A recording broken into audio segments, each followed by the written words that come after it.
You're watching America Trends. I'm Mary Burt-Godwin. You know what time of year it is? It's fall, it's pumpkin latte season, it's sweater weather, it's spiders in the trees, it's all sorts of things. It is also cold, flu, RSV, COVID season. I'm just coming off of a pretty gnarly cold myself. So we have a very special guest. We had to call in a doctor to come chat about this time of year and everything that's going on with cold, flu, COVID, RSV season. Dr. Jim Schultz, welcome to America Trends. Thank you very much. So happy. Thank you so much for joining us and taking time out of your day to speak with us. I really wanted to ask a bunch of questions because I've been hearing about the new COVID vaccine, hearing about flu, cold season, and I myself just came off this cold, like I just said. And so many questions are in my mind. I had leftover COVID tests and I took one at home, and then I'm thinking, do these even work? And what do I do if I have COVID? All these questions. So I'm so happy you're here to answer all of our questions about it. So let's dive in, if you don't mind, too. You know, I've been hearing that there's a resurgence of COVID. Is that accurate? And also, how does that tie into the new vaccine that's rolling out soon?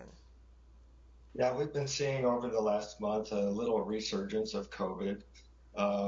It's affecting mostly the older folks. A lot of people are getting COVID, and it's acting just like a really bad cold or a mild flu, and they're able to fight it off okay on their own. But we're still seeing hospitalizations in people who have weakened immune systems, who are on certain medications, or are elderly or chronically ill. And so it is still a serious disease. So let me ask two questions about that. One is the people that it's just a mild cold, presenting like a mild cold. Are they people that have had the vaccine already or have had it before, or does that matter? Does that factor into that? All over the spectrum, we're seeing people getting COVID for the first time. We're seeing people that are getting COVID for the fourth time.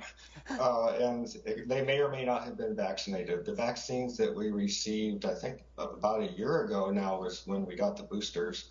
The effectiveness of those vaccines, much like the flu shot, wears off over time. And so we're in a situation now where it's looking like we're going to have to get an annual COVID update vaccine. Yeah, that's one thing I was hearing on a podcast I was listening to recently, was that it's going to be like a flu shot that you get every year in the fall/winter, and we'll just keep doing that. Now, is that something that is that going to be rolled out soon? Yes, the vaccines are coming out. Just any day now, we should have access to the new COVID vaccine that will cover the current strains. And I would expect this to be just like the flu shot. We'll probably get a new COVID update every year. The coronavirus mutates pretty rapidly. It's in the same family as common cold virus.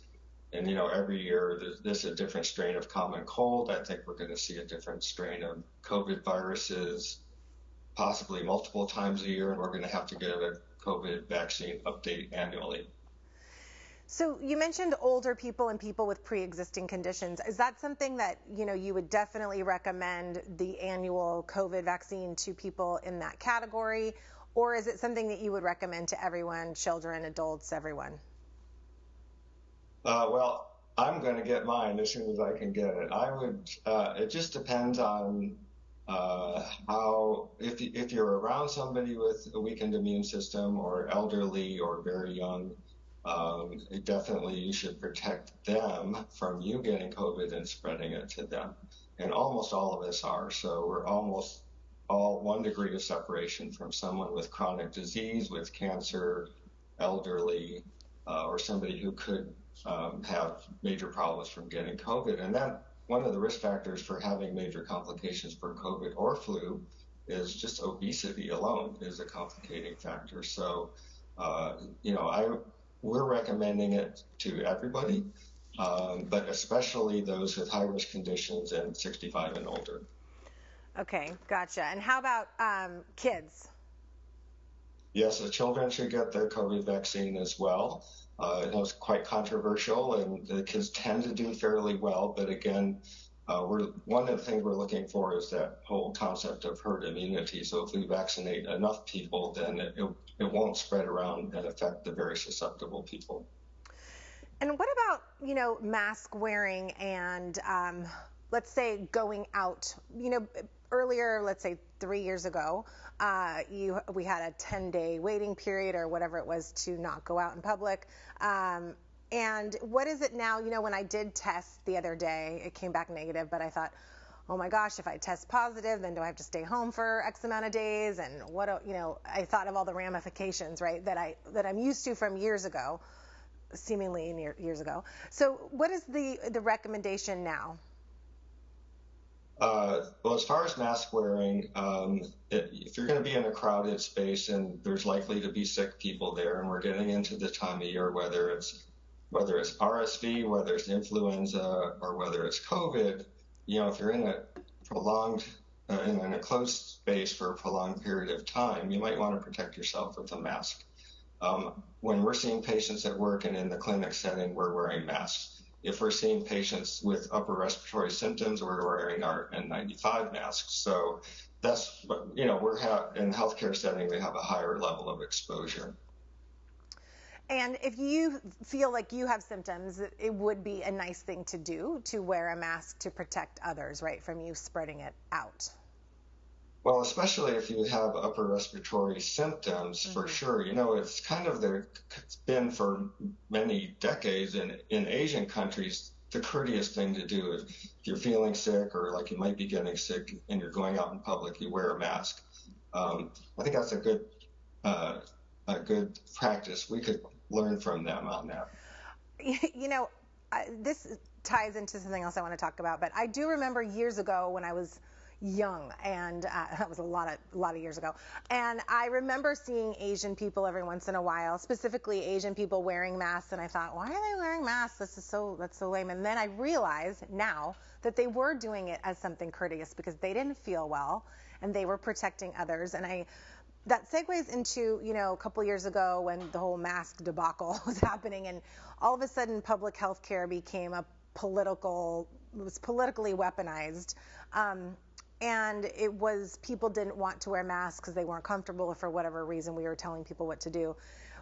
How is that when the lines of politics and public health blurred? It seemed like from the mask and vaccine debate. Was that what you were seeing, or was it even blurry before that happened?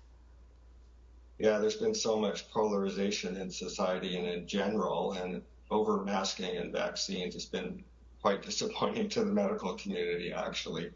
If you just kind of get away from all of that and think about common sense, if your respiratory tract is producing viruses that are contagious to other people, it just kind of makes sense that if you have a mask on and those droplets aren't being spewed out into the air for everybody to breathe in, that's going to reduce the chance of infection.